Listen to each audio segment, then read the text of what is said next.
So today on Be a Better Camper, we're going to have a little role reversal and turn the table, so to speak. Let's go ahead and get started. All right, so today on Be a Better Camper, we're going to turn the table, so to speak, do a little role reversal. Hi, everybody. I'm Alan Warren, the RV Wingman. In addition to doing a radio show and a weekly live stream, my wife and I own a campground in Central Texas, and we absolutely love it. But we do these Be a Better Camper videos to help provide some perspective. So hopefully you can look through the eyes of campground owners and our staff. And it's not just what we see, but the stuff that happens at our campground happens all over the country. So we want everybody to do their best to be a better camper. So that is the purpose of these videos. As I said, we're going to turn the tables around, do a little role reversal today. I'm going to present two scenarios, and I would like to know how you would respond to these scenarios. And then I'll tell you how we responded to at least one of them. So here's the first one. 4th of July was great. Almost everybody was well behaved. Everybody left. Everything was great. And then we found this. You see this video? Yeah, we found a picnic table that somebody had burned a hole right through the 2x6 picnic table, all the way through it. How hot does a fire have to be to burn, smolder, whatever happened, a hole all the way through the picnic table? If you were camping next to that person, think about that. You're camping next to them, maybe a couple sites over, and you smelled it, you saw it. What would you do? Would you do nothing? Would you go over and go, oh my God, I got to put it out? Would you knock on the door of the RV and say, hey guy, man, you got something going on out here? Would you call the campground? Would you do any or all of the above? Maybe something else. What would you do if you saw that happening? Post your comments down below. We would love to hear what you would do. The second thing is, I want you to imagine this is your car. You see that picture right there? See that little white car? See that boat trailer? That boat trailer and truck is parked in the wrong area. They're supposed to be parallel parking or backing into that site. No, they parked blocking in that white car. What if that white car was yours? It's your car. And the truck that's there doesn't have a tag on it. It's supposed to have a tag, but they didn't have a tag. And they're parked the wrong way. And you are blocked in. That's your car. You cannot get out. What would you do? What would you expect the campground to do? Honestly, you scratch the truck off. That's not the right way to handle it. What would you honestly do if for 4 hours your vehicle was blocked in? What would you do? Write down your answer down below. All right, so I'm going to tell you what we did. First off, the hole in the picnic table, the people that did it left our campground without saying a word. Not a word to nobody. Our staff, when they go, when everybody checks out, they go clean the sites, wipe the tables down, make sure everything's good. Whoop, there's a big old hole in that one. Nobody said anything. Wouldn't you think that somebody, if they did that, would have enough of a conscience to go, oh my God, accidents happen, I screwed up, and that they would go immediately to the office and say, I am so sorry, or this is what happened, or something? Wouldn't you hope that somebody would have I don't know. That's just the decent thing to do, isn't it? Or wait a minute, if you were too busy and that happened to you and you left the campground, you leave, wouldn't you think, honey, before we get home, we got to call them, we got to tell them what we did. They're not blind, they're not completely stupid, they're going to find out. Let's own up to it. Wouldn't you think that? If you think that way, you would be thinking wrong. These people did not do either of those things. In fact, I had to track them down. The office manager would have certainly done it, but I decided, you know what? I'm going to do it. And I tracked them down. I left a message for them 4 hours after they left. Didn't get a call back. 4 hours later, I left another message for them. And guess what? You know what? They sent me a text message back. And if you're interested, I can read that on a future video. I kind of texted a couple of times. I'm a little bit proud of what I said. But they just left and did nothing, didn't say anything to anybody. What would you do if you saw somebody doing that in a campsite near you? I would really like to know. The second thing is on the car. If that was your car, what would you do? What would you expect the campground to do?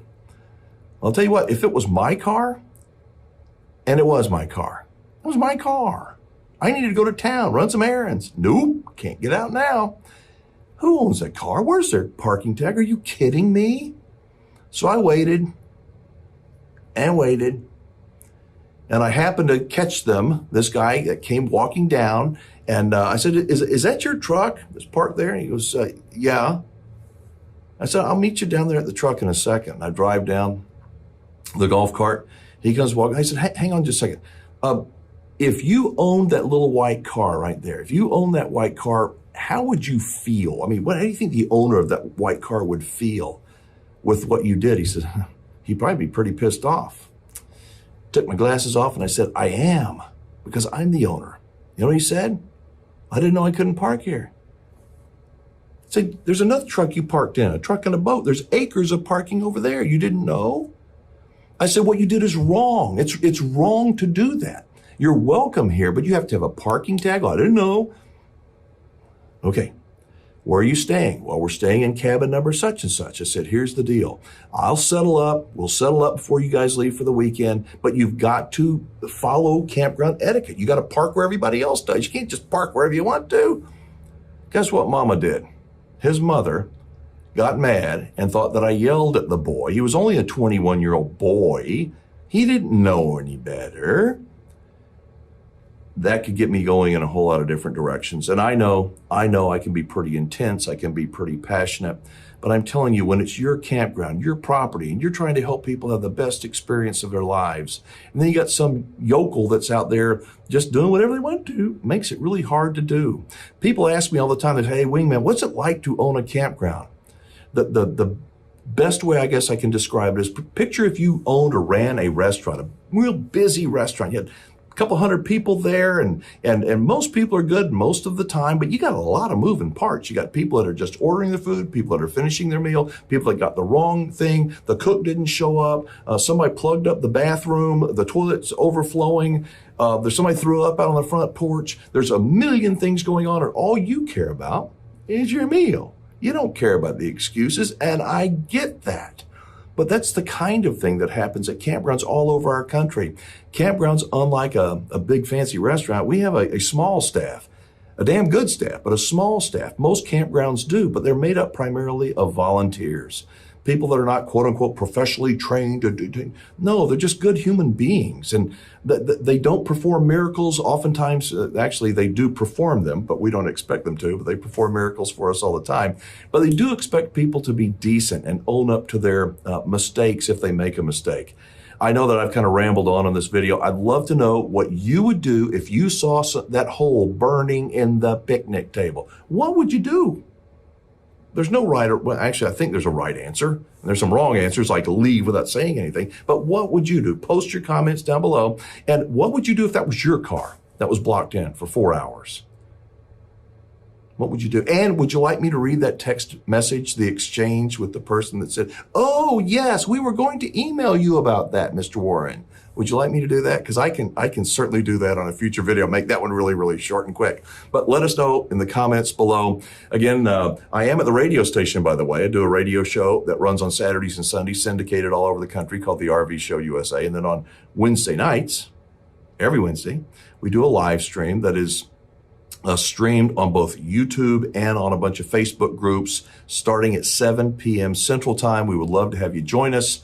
And, if you click the like button here, the subscribe button here, and that bell, you'll get a notification when we go live. That way we can save a seat for you. All right. Let us know what you think. Post down here, down below. And I've got some other ideas for future Be a Better Camper videos I think you are going to like. Thank you so much.